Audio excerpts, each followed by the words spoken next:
आजाद Hindustan live, सच के साथ। नए विधान को लेकर बड़वाह पुलिस थाने पर आयोजित हुई कार्यशाला। बड़वाह पुलिस थाने पर 1 जुलाई से देश भर में लागू हुए नए विधान के बेहतर संचालन के लिए एडिशनल एसपी मनोहर सिंह बारिया, एसडीएम पीएस अगासिया, एसडीओपी श्रीमती अर्चना रावत, तहसीलदार शिवराम गनासे, नगरपालिका अध्यक्ष राकेश गुप्ता, थाना प्रभारी निर्मल कुमार श्रीवास की उपस्थिति में देर शाम कार्यशाला का आयोजन संपन्न हुआ।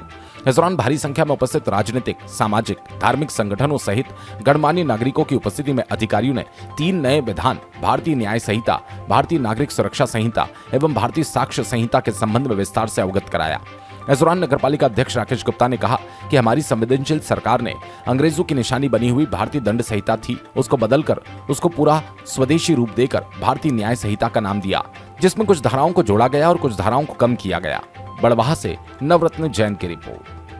हमारी संवेदनशील सरकार ने अंग्रेजों की निशानी बनी हुई जो हमारी भारतीय दंड संहिता थी, उसको बदल के हम यूँ कह सकते हैं कि उसको पूरा स्वदेशी रूप देकर और भारतीय न्याय संहिता का नाम दिया है। और उसके साथ साथ ही बहुत सारे ऐसे कानूनों को रद्द किया है, कुछ कानूनों को बदला है जो अप्रासंगिक हो गए थे, आउटडेटेड हो गए थे, क्योंकि लगभग 160 वर्ष पुरानी अंग्रेजों के समय से चली आ रही ये जो आईपीसी है, इसमें समय के साथ परिवर्तन होना बहुत जरूरी था। और मेरा तो व्यक्तिगत रूप से ऐसा मानना है कि ये बहुत देरी से हुआ, क्योंकि ये आम जनता के लिए बहुत उपयोगी रहेंगे। साथ ही अपराधों पर नियंत्रण करने में भी इसमें बड़ी सहायता मिलेगी। पुलिस प्रशासन को, न्यायपालिका को भी अपना काम करने में इससे सहूलियतें होगी।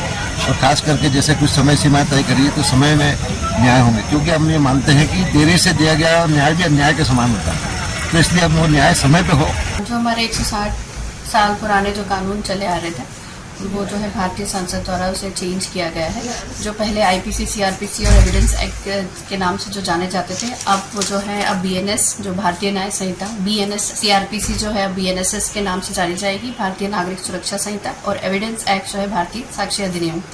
इनमें जो है बहुत कुछ चेंजेस हुए हैं। जैसे जो हमारी आईपीसी थी, उसमें जो पहले सेक्शंस जो हुआ करते थे, पहले के जो सेक्शंस थे हमारे उसमें 511 धाराएं थे और अब जो है 358 हो गई है। और वैसे ही जो सीआरपीसी थी, सीआरपीसी में पहले 484 सेक्शंस हुआ करते थे, जिसे बढ़ाकर अब 531 सेक्शंस कर दिए गए हैं। आईपीसी में कुछ नए प्रावधान, जैसे उसमें ऐसा किया गया है, पहले बालिकाएं शब्द के लिए यूज़ किया जाता था, अब जो है दोनों उसमें बालक और बालिकाएं दोनों यूज़ होंगे। जेंडर इक्वालिटी कर दी गई, उसमें जो महिला, पुरुष और साथ में अब ट्रांसजेंडर को भी जोड़ दिया गया है। पहले की जो पनिशमेंट होती थी वो लाइफ इम्प्रिजनमेंट, डेथ इम्प्रिजनमेंट और प्रॉपर्टी सीज करने का था, उसमें अब एक नई पनिशमेंट और जोड़ दी गई है, जिसे कम्युनिटी सर्विस के नाम से जाना जाएगा। ये बेसिकली इसलिए है कि जो भी हमारा अपराध करते हैं वो एक एसेट के तौर पे आए, बजाय लायबिलिटी की जगह एक एसेट के तौर पे उन्हें एक सुधार का मौका मिले। उसी तरह से मॉब लिंचिंग जो है उसे भी अभी जोड़ा गया है। जो घटनाएं होती थी उन्हें, जैसे रॉबरी हो गई, थेफ्ट हो गई, किडनैपिंग हो गई, उन्हें ऑर्गेनाइज क्राइम में जो एक सेक्शन है 111, उसमें जोड़ा गया है। इसी तरह से जो यूएपीए का जो एक कानून था वो टेररिस्ट, एंटी टेररिस्ट एक्टिविटीज़ को करता था, लेकिन इस कानून में जो है 113 सेक्शन है, उसमें जो भी देश के अगेंस्ट में और उसके काम करेगा उसमें इस सेक्शंस को जोड़ा गया है। ऐसे छोटे बड़े लिखे कई सेक्शंस हैं, उनको मतलब चेंजेस किए गए हैं।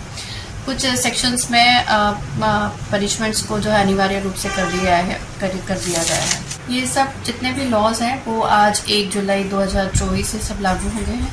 अब जो भी अपराध घटित होगा, जो भी एफआईआर रजिस्टर होगी, वो सब जो है नए कानून के तहत जो है रजिस्टर किए जाएंगे। इसमें पब्लिक को फैसिलिटीज़ मिली है।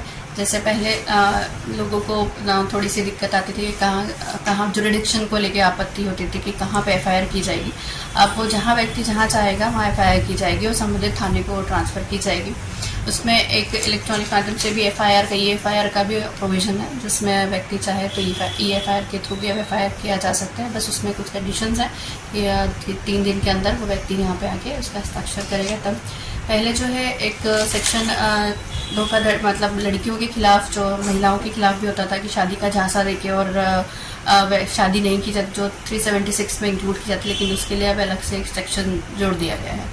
तो देखा जाए तो सभी का कानून और जो सेक्शंस हैं वो लोगों की सहूलियत के हिसाब से देख के बनाए गए हैं। इससे बेसिकली ये न्याय आधारित हो गए हैं।